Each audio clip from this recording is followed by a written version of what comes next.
Welcome back to the channel, to our 1,179 subscribers. Wowee. What an amazing journey we've been on. We've gone from literally no one watching any of our stuff to 1,100 people, and that's really cool. So that means that we're going to give you some more exciting and new and better content that you hopefully will enjoy and tell everyone that you know about, and harass all your family members at Christmas to basically tell them to subscribe to the channel. So thank you in advance for doing that. Yeah, that's pretty good, and that we've made 27 cents off this channel so far, which means I'm quitting my job. Yeah, we've found value in doing this. We got monetized. Today we are going to talk about Krampus.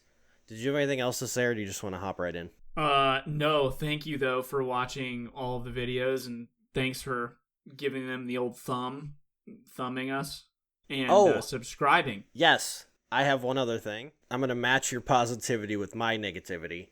I've found out that there are a metric fuck ton of hoops that you need to jump through to have videos be monetized, which I am now figuring out. So now after I spend 40 hours editing, I get to figure out why the video is not monetized. So that's fun. I now understand why people have made full videos complaining about it. But that's it. Okay. Well, it is the giving season. And so we thought of what movie could we possibly do that hasn't been already done, relatively done very frequently, that would be fun to talk about, that would also match the loving giving season of the holidays, Christmas, Kwanzaa, Hanukkah, whatever you choose to celebrate. And we were thinking what would be something meaningful for our fans to be able to, sink their teeth into, to have a discussion about. And so we chose Krampus 2015. Do we have fans, or do we have people who put these on in the background? Yeah, it doesn't really matter. Those are fans in my opinion. So, yes, Krampus 2015 is what we're going to be talking about today. So, background for the two of us. You texted me, last week, saying you wanted to watch this, but then you were like, I cannot find which movie is the right one. Are there like 50 Krampus movies? There is like a million different Krampus movies, some of which are like Krampus, like Spawn of Satan, Krampus Returns. Let's just do a quick Google search. I'm just typing in generically Krampus movies. So for whatever reason, my algorithm was super messed up and had, instead of the Krampus 2015 one, which is definitely the most well known, it had Krampus Unleashed. Oh. Which I was like, Django Unchained. Yeah, I was like, okay. And then there was Krampus. Let's see here. So there's Krampus Unleashed. There's Krampus The Devil Returns 2016. There's Krampus Unleashed 2016. There's Krampus The Reckoning 2015. Krampus Origins 2018. I was just checking out Krampus Origins. Yeah, I mean, these are... I didn't realize that Krampus was like this deep. Rare Exports: A Christmas Tale, which apparently is about Krampus. Mother Krampus. Mother Krampus 2. Sleigh Ride 2018. And then A Christmas Horror Story, which is an anthology horror movie featuring 4 Krampus stories. And then Krampus 2015. This is my second time watching it. What did you think? This is your first time watching it, right? Yeah, I have many thoughts, but I think the first one is, and we can kind of go through the beats here, just in case anybody hasn't seen it or wants to just hear somebody recap what they watched, because it's not exactly the most straightforward thing to understand. But I think my immediate thought was, wow, the first part of this movie's energy does not match the second part of this movie's energy. And what I mean by that is, like, the very first scene, you're kind of, like, getting vibes that it's, like, kind of taking itself seriously. At first, at least. Because, the opening sequence is, like, they're coming home from the mall, I guess, or whatever, and then they meet the German grandma, who's, like, only exclusive... Great. Yeah, I mean, she was like, but that kind of set the tone for me, because she's kind of like stone cold, and lo and behold, later in the movie, it's just like the most zany, goofy ass film that you could possibly find. But it was like it set up in a way that made me think, oh wow, this is like they're trying to like knock this out of the park being scary. Yeah, the grandma is relegated to dramatic stares. I feel like every time they cut to her, she's just staring. Like, oh, shouldn't have done that. So this was my second time watching it. The first time I watched it, I was, every twist and turn was exciting. I was excited to where this was going to go. Now watching it the second time, I do not like this movie. And I know I'm trying to find positives. There are positives, but this was kind of, and I'm gonna sound like a dick, but this was kind of, it felt like a task, like to watch it again for this. And I think it's perfect runtime for a movie, around 90 minutes. But I did not have a good time this time because again, this is my second time watching it. I wasn't like excited for where it went next. I remember liking it a little bit the first time. And then this time I was just like, this 90 minutes feels like 3 hours. And I like Michael Dougherty a lot. Real quick, I was like, oh, I know this director a bit. He directed Trick or Treat, which, again, I like. I don't... If you hear that dog in the background, it's Ben's dog being a good boy. Being a good boy. I like Trick or Treat. I don't love it. I know it's a bit of a cult classic, and I feel like they were trying to recapture that magic with a Christmas movie. And then I knew that he went from this to directing Godzilla King of the Monsters. And if you're a fan of the American Godzilla movies, and if you're on the right side of history, that one will be your favorite of this current franchise. I thought I had missed something because I knew he directed those 3 movies. I didn't know. I assumed that he had directed other movies. But it was like Trick or Treat, 2007, and then nothing. And then he directed Krampus in 2015. So there are 8 years between movies. I thought I had missed something. No, he's only directed those 3 movies, which Trick or Treat, Krampus, I get that. And then I want to know what his pitch meeting was like, where he goes, hey, you guys saw my movie Krampus? Hear me out. I'm going to do Godzilla. Give me one of the biggest and best like VFX like monster franchises ever, and just let me take a swing at it because of this lovely film with gingerbread kamikaze soldiers. And I mean, there are good parts. I have a notebook, but I've talked a bit. Please give me your thoughts. Let's kind of roll through it a little bit. So yeah, the opening kind of threw me off because tonally speaking, it's hilarious that we're speaking technically about this movie now, like looking back on it, but tonally speaking, at the beginning I was under the impression, okay, they're kind of like trying to make this a fucked up movie, like a regular horror movie. I didn't go in with any context other than remembering seeing the trailer many years ago and then never thinking about it again until we started asking about what we wanted to talk through today. And so the opening, the German grandma, was a little weird where, like, she's speaking German and then the kids are, like, translating live on screen to, like, the rest of the family. Like, oh, grandmama is saying hot chocolate cures everything. And it's, like, silly little stuff like that where you're like, okay, well, this seems a little weird, but, like, I kind of still get the vibe that it's taking itself somewhat seriously. Then, the family members start to show up.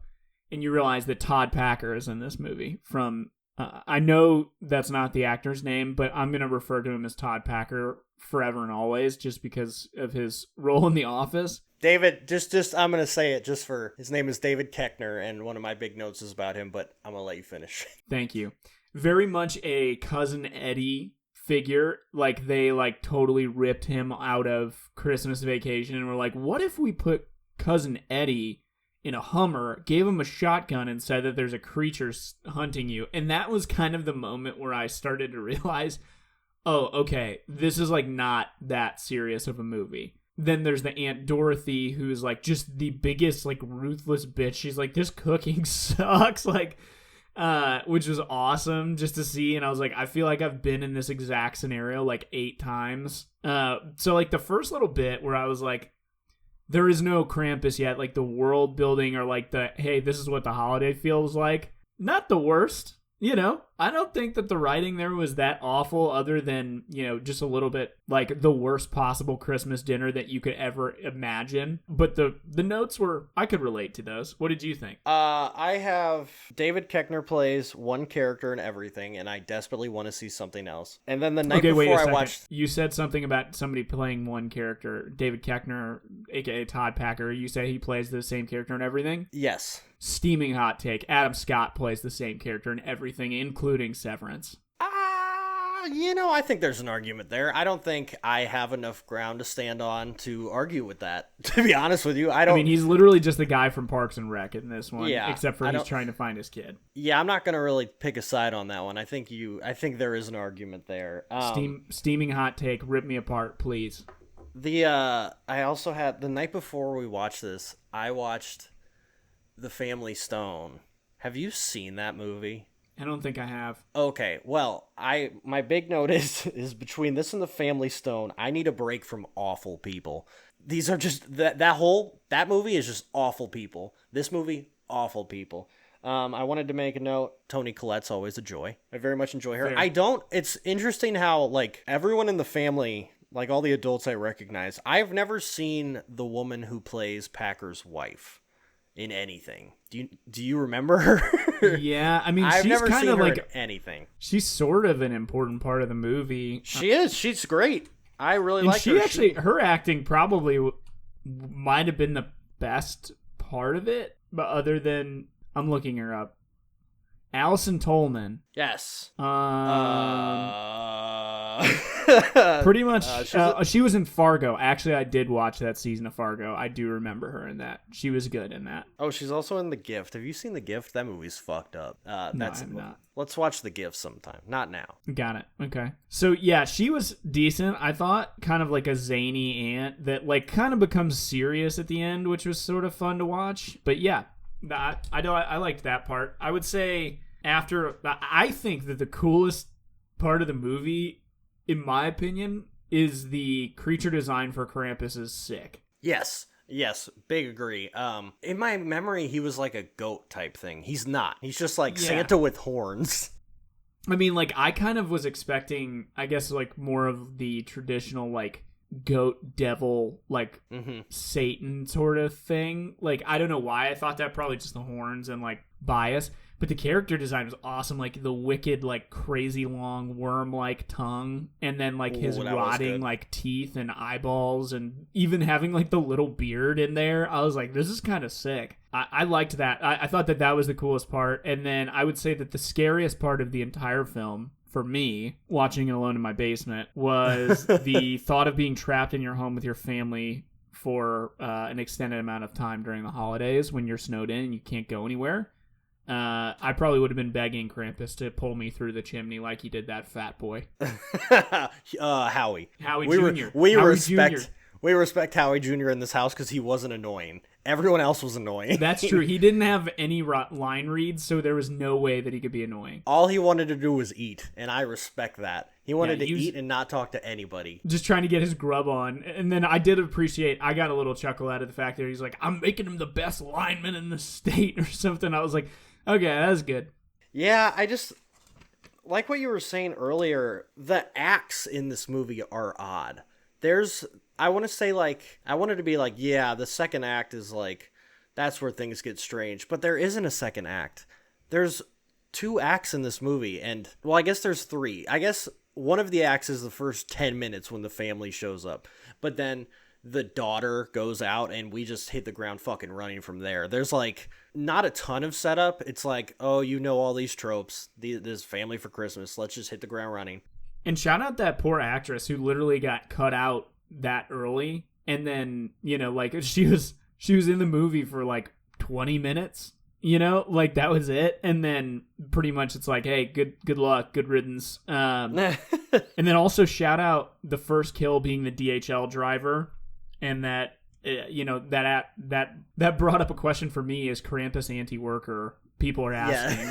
Yeah. Union Buster Krampus. Yeah. And then, okay, so I can't believe I watched this 2 days ago, and it starts. Family shows up. She wants to see her boyfriend. Snowstorm happens. Her boyfriend lives 4 blocks down the street. She's out of the movie. She gets attacked by Krampus, the daughter. Yep, done. And then everyone's like, this is that thing where you really have to like suspend disbelief because every character is going to be so fucking stupid. Yep. Like everyone's like, she's fine. It's chill. There's no service. Sorry, I have generalized anxiety. I'm going to be concerned if my daughter is in a snowstorm and doesn't come back for hours. And then we're off. It's like the daughter goes missing, and then we're fucking off to the races. Yeah, then for the next 70 minutes, we are. Adam Scott and Howie Sr. go out in the Big Bertha Hummer or whatever, and they like go into the house, and then they figure out that the boyfriend his family has been basically incinerated. Yes, that feels very dated. That like stereotype of like the super Republican family member that drives a Hummer. Fuck hybrids. That feels like a 2008 joke. That did not feel like a 2015 joke. Well, to be fair, at one point when they answer the door from the DHL guy, they say something about, how do they get all these gifts? And then Howie's character goes, they must be Democrats or something like that. Yes, like, yes. Like, oh, okay. We're like playing directly into like that. That did get a laugh out of me. Yeah. But that felt very dated, which I feel like maybe you remember this movie. I fucking saw it in theaters. Whoever's listening to this, I hope you fist bump to this, or fist pump. That's right, throw your fist up. That's a joke straight out of Unaccompanied Minors. Yeah. Did you ever see that movie? Yes. I fucking love that movie. Because I remember seeing it as a kid. I watched it recently. It is not good, but that joke is straight out of there, and that's what it made me think of. Yeah. But yes, so Howie Sr. and Adam Scott's, is his name Ben? No, that's Parks and Rec. Do you have Might a pull? as well be. His name in the thing is Tom. Tom. Okay. So Tom and Howie go. They find the daughter's boyfriend's house has been like, what'd you say? They've been incinerated. Basically, like, I mean, the house is like it's completely destroyed. Like, it's not even like it's insane how ripped up it got. Yeah, and that's the whole street. The whole street is, which beautiful fucking sets. There's one of my positives. My positive, the set and the costume design for Krampus specifically, decent. Super decent. Costumes, sets, fantastic. This feels like it was shot all on a soundstage, and it looks great. And then they come back home. Something attacks them, right? Something bites Howie. Something takes a big chunk in his leg. Yep. And they come back, and everyone's like, "Oh, hide the kids." And now I do appreciate that. As soon as they come back from that, they're like, "Okay." Shit's kind of fucked out there. Yeah. Well, I think my biggest note from that was like the biggest horror movie trope of any kind. I mean, this is true in the new Nosferatu rendition by Robert Eggers. Whoa, be careful what you say here. Hang on. No. This is just a common horror movie trope.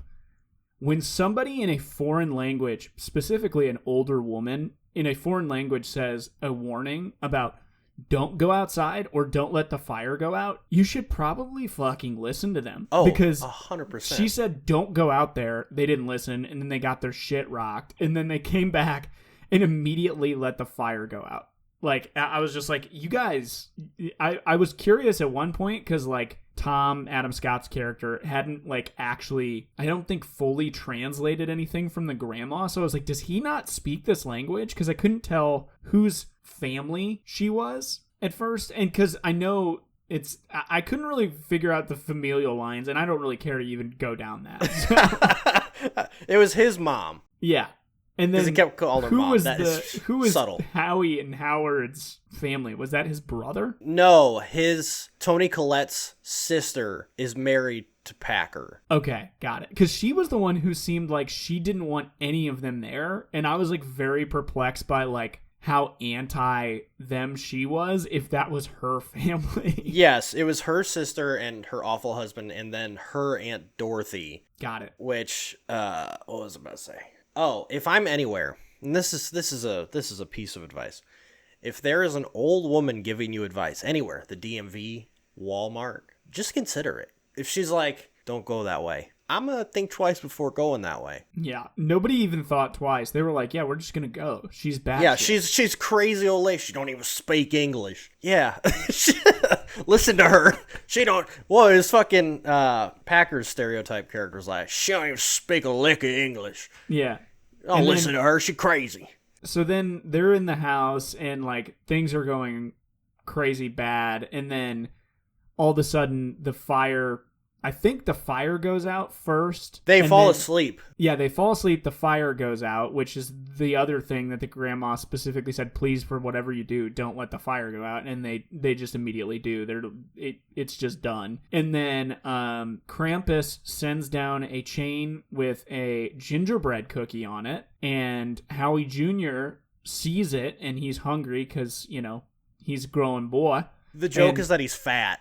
Yeah. He's fat and he wants He's food. a growing boy, and he goes and takes a bite out of it, and then the gingerbread cookie comes alive and somehow wraps him in this chain and like strangleholds him and starts pulling him up the chimney. The only thing that stops him from like getting zipped right up the chimney is also he's fat. And then Sarah, Tony, is it Colletti or Collette? Collette. Okay, Tony Collette's character. I said that with such conviction. I feel like it's Collette. Tony Collette's character then grabs onto the legs, and then everybody else is grabbing onto her legs, and then the kid ends up, shooting up the chimney, never to be seen or heard from again.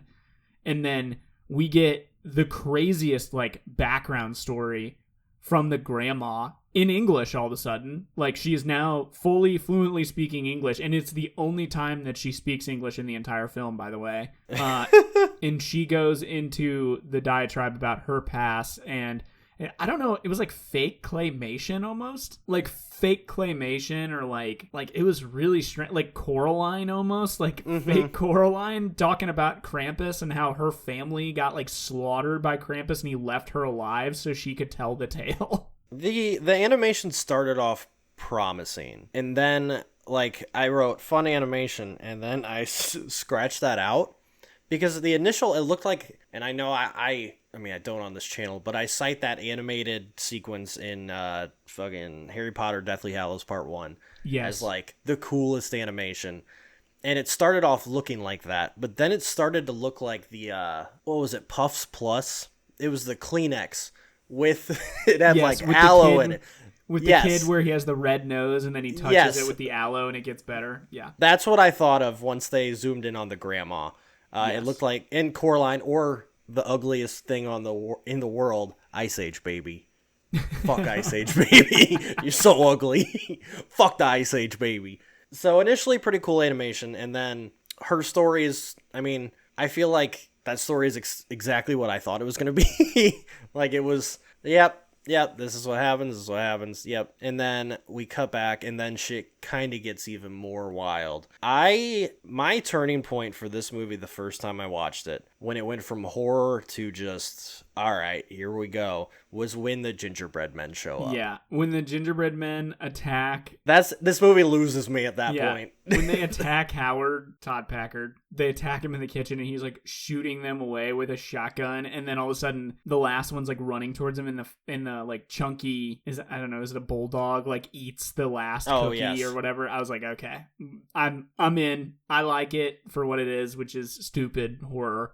But then also they go upstairs, and like the one thing I kind of noticed about this one that I don't know exactly the thought of whoever wrote it was like they were throwing every horror trope like monster that they could think of at the characters. So like you've got the gingerbread cookies that are like spooky, and then you've got like the Jack-in-the-Box worm creature that's like consuming the children, and then you've got marionette dolls or something like that. Like there's a bear, and then there's a robot, and then there's like an angel that probably would sit on top of a Christmas tree that are like attacking them in the attic as well. You've got the elves later that are just literally people. Like, they looked the stupidest out of any of them. It was little masked men, like, running in, and, like, the masks weren't even adhered to their face well, so they were, like, jiggling around in the shots. And then you've got Krampus, which Krampus is sick. But it was, like, they kind of threw a lot of different, oh, look how scary and spooky this is. And I was like, I kind of wish they would have just stuck with Krampus and a couple henchmen, like, make the elves cooler than do any of the other stuff. If they were going for horror, which obviously, like, I don't think they were. Well, I think, and I jumped the gun by jumping straight to the gingerbread men, but that's all happening at the same time. So they go to the attic, everyone except Packer, and he deals with the gingerbread men. And then initially, that Jack-in-the-Box anaconda thing, that was very scary. Like, that was actually horror. But then immediately after, you've got that bear that looks like it's out of Five Nights at Freddy's, and then you've got the robot, and those just look so goofy. And then you have the Jack-in-the-Box has like the fucking predator mouth, and it's like swallowing the kids. And then we keep cutting back down to the gingerbread men, and I'm just like, I am so fucking confused. And then I'm about to be salty. I was getting big Tales from the Dark Side, the series flashbacks. And those of you who haven't seen that show, I know you haven't because I've seen the views on those videos. No one is watching those videos.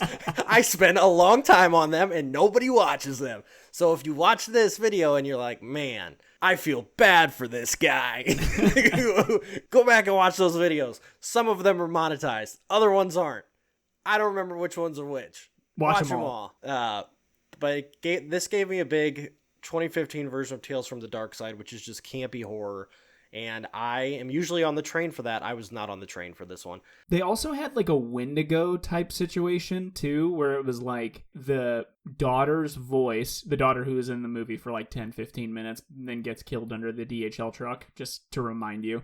Her voice is like mimicked from one of the creatures, but it never becomes like apparent which one it is, to lure the two girl cousins that dress like boys. That's also a joke that they say in the movie.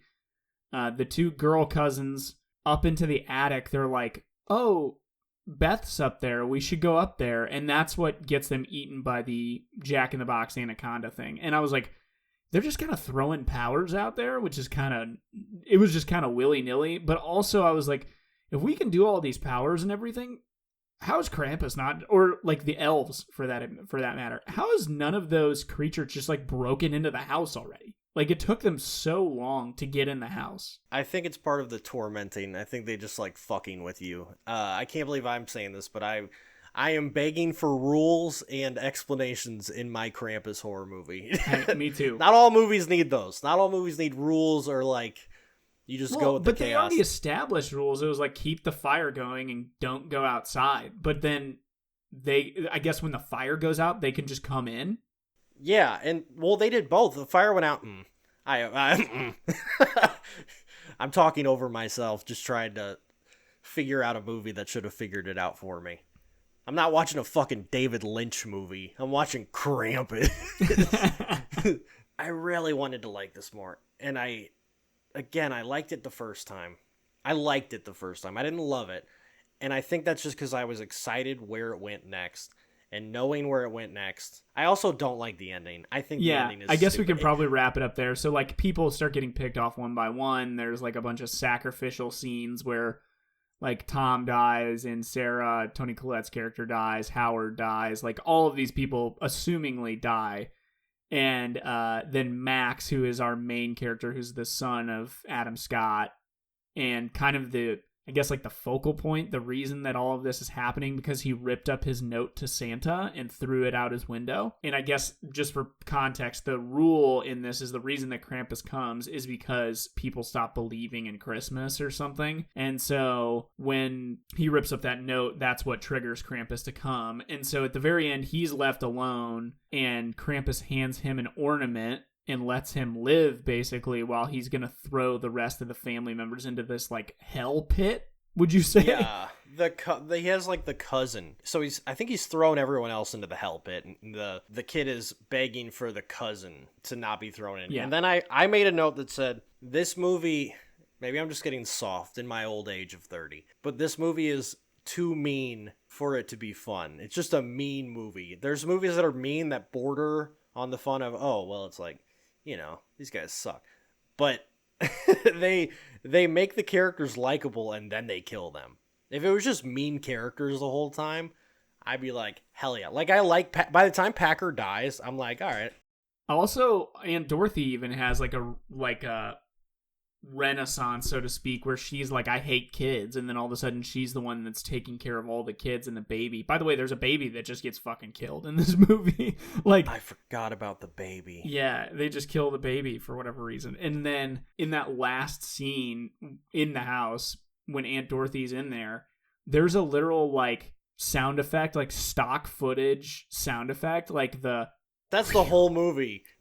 There's so many. You know, like the like that sound effect as she gets like yanked out the window by the elf people. And I was like, oh my god, what are we doing? Like, they just pulled it from like whatever library that was, and I was like, I can't believe that they put that in this movie and like still had the tone setting that they did at the beginning. I couldn't wrap my brain around it. It was so weird. They did raid the Apple library. Like, you heard the pot breaking sound effect that I Yes. flag each time. There was a Wilhelm scream at one point that sadly always gets a laugh out of me. Yeah. And so at the end of the movie, they throw the cousin in the pit. Max, the main character, jumps in the pit, and then they end up back together and happy. But then, like, the stinger at the end is that they zoom out and they're like inside of a snow globe I guess inside Krampus's house. Maybe was that your interpretation of that, John? It's the Men in Black ending. That's how one of the Men in Black movies ends, where the Earth is like a marble. And it just zoomed out, and it was like, so do they just relive Christmas every day forever? Do they live in the snow globe forever? I know you're not supposed to question these things in these kinds of movies, but it did leave me with more questions than answers. And, like, Max apologized. He apologized to Krampus and was like, I just want my family back. And Krampus is like, get in the hell pit, little bitch. Fuck you. Which I was like, okay, well, yeah, this movie's mean for the sake of being mean. In my head, I liked this the same amount that I liked Trick or Treat, but I rewatched Trick or Treat this year too, and I actually quite enjoyed Trick or Treat. I never go out of my way to watch it, but when it's on TV, I'm like, well, yeah. This I don't think I'll watch again, and I'm confused to why I bought it, why I own the movie. Well, because physical media forever. No, I bought it digitally. Oh, okay. Well, digital, physical ownership forever. Yes. I think it was a stupid movie and I enjoyed it. Like, and I don't mean stupid in a derogatory way. I think it was just stupid. Like, I could sit there and watch that. If that came on right after, it would never, because of, it being not great. But if it came on right after, my 17th viewing of Christmas Vacation or like Home Alone 2, I probably wouldn't turn it off. I probably would just be like, okay, this is a good like palate cleanser, I guess. Like, because I think what they were going for, and I think it probably just didn't get executed in a way that, I think the biggest problem in the movie is the tone of the movie doesn't match the actions that happen later in the movie. If you were to set up that this is a horror comedy, like sort of campy thing from the get-go, I think that we could probably take it as a little bit of like, oh, this is going to be fun horror, like it's going to be cool, but they don't really do that. They just kind of set it up as like, this is kind of serious. And then like 20 minutes in, you're like, oh no, this is not. And then I think if it was set up that way, I probably would have a stronger opinion, but I think that this is fine. I would have this on because I could watch like Home Alone and be like, man, I'm really sick of seeing Macaulay Culkin, for the 18th time do the same thing. He's actually really annoying. And then you watch a movie like this and it's like, hey, we're going to throw Max in the hell pit because he apologized for not believing in Christmas. It's like, it's a reverse palate cleanser. Yeah. It's just spicing things up. Yeah. I'm glad you liked it. I'm glad one of us enjoyed watching it. Like is a strong word. I didn't dislike it, and I don't think I would not seek out to watch this movie again, to be very, very clear. But if it was on TV after whatever I was watching and the mood was right, I would probably sit down and just watch part of it. Yes. I want to sorry, I should have brought this up earlier, but I want to throw it in here just because to make myself seem smarter. I liked the Advent calendar Christmas Vacation homage. They do the little thing where they open the thing, and it's very funny because it's just 2 days. Yeah, exactly. 23rd, 24th, 25th, yeah. Yeah, it's just 3 days. I thought, that's cute. Okay, well, that's all I have to say. I do want to bring up a big thing that happened during recording, if you want to hear it. Yeah, please. At one point when you were talking, I farted and the mic picked it up. So if you go back and listen to this, I'll leave the fart in. I made a timestamp for it. Because usually when you're talking, I cut out. We're 30 years old, and this is where the brain goes. We're reviewing movies and talking about, hey, I'll timestamp the fart on the recording. Well, I'm not going to say when it was, but when I do these edits, I cut out the audio from the other person talking because I heavy breathe into the mic, and I don't want people to hear that while you're talking. But I'll leave in the part when I farted. That's big of you. And in a year from now, I'll reveal at what point I farted. Yeah, because stay I saw tuned. A little bump. 1 year from now, we will reveal the farting of 2025. Well, that's Krampus 2015. Watch it. Give us your thoughts. Like, comment, subscribe. Tell every single family member that you know and force them to subscribe with a weapon if you need to. And do us that favor because this has been really fun and we have appreciated all of the support. I'm raising my hand. Will you call on me? Yes, John. Yes. I have a new microphone in the mail, so when it's your microphone, but I had to find it on eBay. So on the next one, our audio is going to sound like we're using the same microphone. So look forward to that. I haggled it down to $30. That's big of you. Way to go. Sorry, you can continue wrapping it up. Nope, that's it. Merry Christmas, Happy Kwanzaa, Happy Hanukkah, Happy buy each other gifts and let those fill the void in our lives. Anyway, like, subscribe, and we will talk to you soon. We have more videos coming. This isn't the last video. Okay, bye. Okay, bye.